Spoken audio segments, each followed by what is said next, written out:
black male wearing a mask had raped a number of women in the same neighborhood. The masked rapist was never apprehended, and Horgus always suspected that there was a connection to the Hamm murder. Actually, the same day that Carolyn Hamm's body was found, another girl, lady, was in her house, and this black male with a mask and a knife burglarized her house, got her, and actually he did some sexual activity with her. The Richmond police and later the Arlington police both sought help from the FBI's Behavioral Science Unit in Quantico, Virginia. This unit has interviewed hundreds of serial killers to learn what similarities exist in their psychological makeup. They were able to predict a number of important things about the killer. We get in and look at the behavior that's left by the offender in the commission of his crime. We believe that by looking at that behavior, we can interpret the type of offender that may have committed the crime. The fact that the strangler attacked his victims in their homes suggested that he had stalked them first and knew precisely when to strike.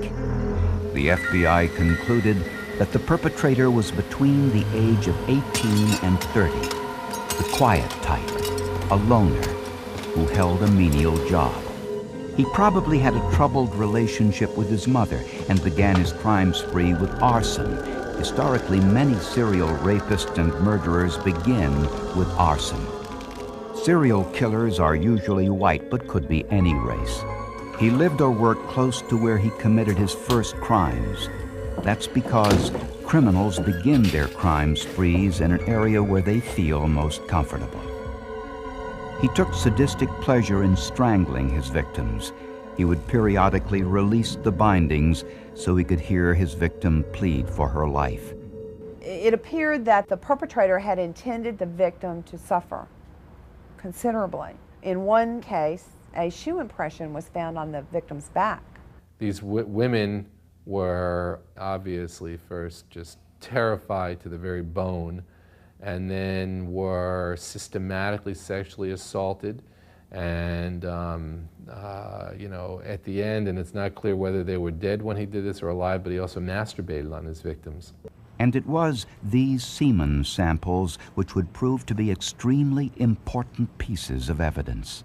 I can remember our prosecutor, Helen Fahey, a couple of days after the murder, asking me if this was going to be a DNA case. And I'm kind of, I don't know. I mean, we don't even know what we had got yet. In 1987, when Susan Tucker was murdered, DNA evidence was still in its infancy.